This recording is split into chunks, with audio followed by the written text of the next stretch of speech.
What's going on YouTube? Running Sports back here with another video. Today is our college football week 2 review. A very exciting weekend of college football, some great games, couple of upsets, and just college football, man. Every week, you never know what's going to happen. And this week we had upsets, and last week we had some upsets, and so we're here to talk about it today. And so if you have not already subscribed to the channel, follow our social media pages at @runagun_sports on Instagram and at @runagunsports on TikTok. And we are going to get right into this video right now. So please leave a like down below. And let's start out with Kansas defeating Coastal Carolina for the third year in a row. Kansas just a struggling football team, and Coastal Carolina has been very good as of late. And Kansas hung in there for a while, longer than I would have ever expected them to, and they did. So I thought that they put up a decent fight versus Coastal Carolina. Oregon versus Ohio State. This was the biggest game of the weekend by far. Oregon comes out on top 35-28, a very close game from the start. And I just think that at the end, Oregon they just out physical Ohio State. They were just playing way more physical than they were, and I think in the end that hurt them. Scoreless first quarter. Oregon went into the half up 14-7, and it was a good game at the very end. And their defense played great without their two best defensive players, Justin Flo and Kayvon Thibodeau. So that defense is legit. Moved all the way up to number 4 in the rankings this week, and that's very impressive. And that just shows you how good that defense is. The offense definitely could have done a lot better, but nevertheless, the defense won them the game, and that is big for them. Move up to number 4. Ohio State drops to 9, and they've got some work to do. That offense did not look that good. C.J. Stroud, I don't think he's the guy for that team. He just does not seem like he can get it done. They barely beat Minnesota. He is the best wide receiving core in possibly college football, and for him not to be able to blow out teams, not saying that they should have blown out Oregon, but they should have beat Minnesota by a lot more, then there's something wrong there for sure. I just don't see him leading the team. I don't like that they don't give Master Teague the ball as much. He's a guy who's been around for a while, and I just don't see the logic in that, especially in a game versus Oregon, who has a fairly young defense. That just made no sense to me. Alabama State versus Auburn. Auburn, the number 25th team in the country at the time of last week, defeated them 62-0, a blowout win. Auburn moved up to number 22 in the AP poll. A big win for them. Their offense has been looking very good, on fire as of late, and they're looking pretty solid. First 2 games of the season, Bo Nix 9 for 1,708 yards and 2 touchdowns. Decent stats, not great, but they got the job done. So good game for Auburn. Florida defeated South Florida 42-20. Good game for them. The defense, I think they need to tighten up before playing Alabama this week. 20 points from South Florida is a decent amount of points, so that they've definitely got to improve versus Alabama, who's one of the best offenses in the college football right now. So Middle Tennessee State and Virginia Tech. Virginia Tech won 35-14 after beating North Carolina last week. Virginia Tech currently 2-0, and now the 15th team in the country, so they're on a hot streak.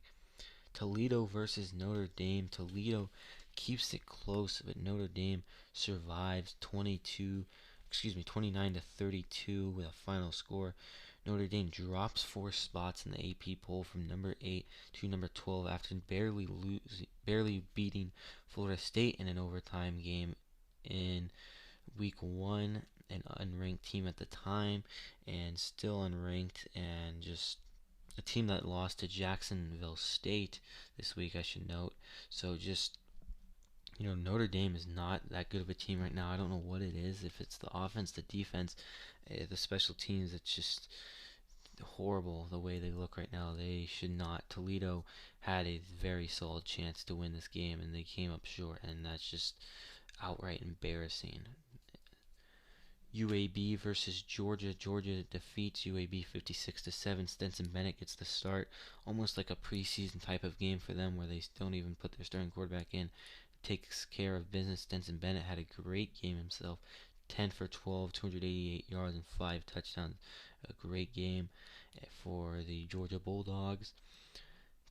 Staying in the SEC, Texas A&M struggled big time versus Colorado. Did not get a first down until the third quarter with 5 minutes remaining. They come out on top barely. They escape Boulder 10-7, and just a game that they should have easily win. Texas A&M, the number 5th team in the country, they did not look good at all. They dropped to number 7, and currently Clemson, a team that has lost a game in front of them.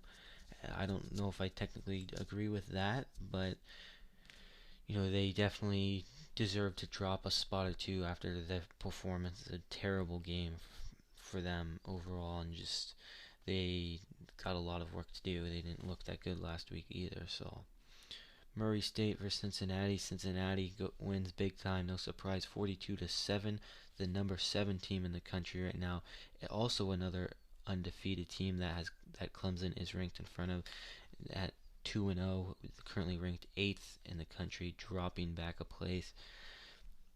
Ball State versus Penn State. Penn State defeats Ball State 44-13, heading into this week's big matchup versus Auburn. It could be a great game, and we're going to talk about it in our college football week 3 preview, and I definitely have my prediction of who's going to win that game. Penn State has won a couple of big games lately, beat Wisconsin in week 1, and I think that they're going to use that to their advantage this week. Alabama beats Mercer 48-14. No surprise there. Iowa State beats Iowa 27-17. Number 9 versus number 10 team in the country, and a pretty impressive win for Iowa, the number 5th team in the country right now at 2-0, moving up 5 spots, and they look pretty good right now. And I think that they are going to make the Big 12 an interesting, Big 10 an interesting conference, and I'm excited to see what they do. South Carolina State versus Clemson. Clemson defeats South Carolina State 49-3. No real comment on that game. No surprise there.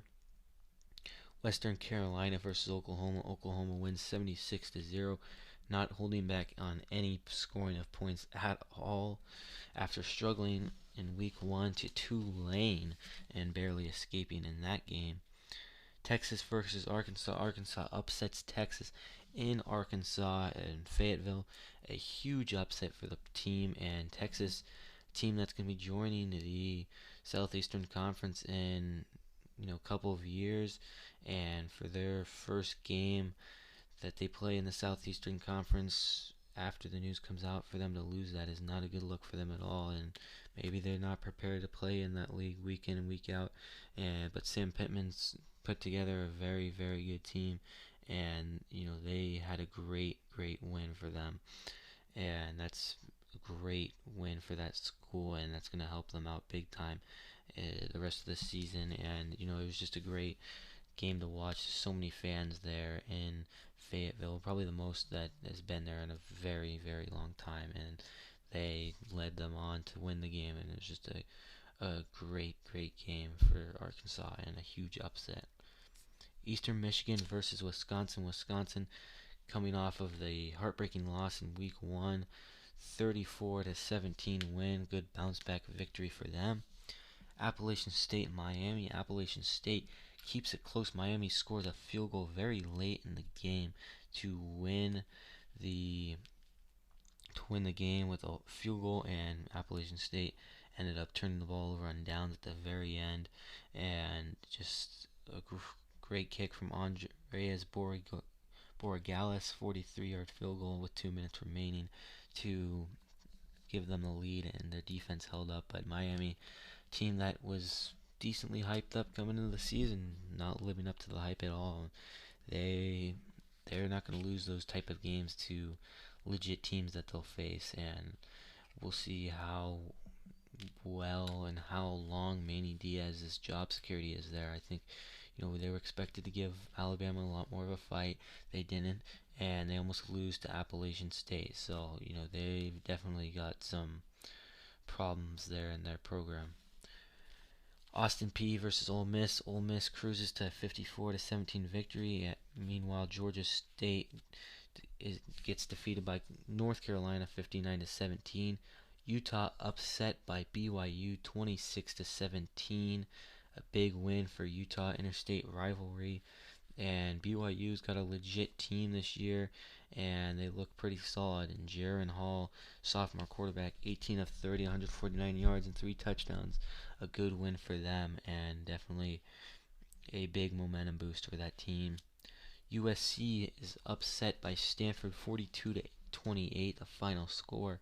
And USC, Keelan Slovis might be one of the more overrated players in college football. His stats in this game were terrible. It's 27-42, 223 yards, and a touchdown and interception. Not good stats at all. And USC Cardinal doing what they do best, and that is upsetting Pac-12 teams that they should not win. And just a very bad loss for USC. And Clay Helton is definitely, his job security is heating up big time after a loss like that. And they were projected to be good. I thought they were going to be good this year, but wow, just a terrible loss for that team. The final game of the college football weekend, UNLV versus Arizona State. UNLV kept it close for the first quarter, but in the end, just too much run game from Jaden Daniels, and he had a great game altogether. 300 total yards and 2 touchdowns. A great game. He led the team, and they struggled big time and early on, but ended up pulling through. 37-10 win. UNLV drops to 0-2. So that will wrap it up for today's video. If you guys have not already, please leave a like down below, subscribe, share this with your friends. Thank you guys so much for watching.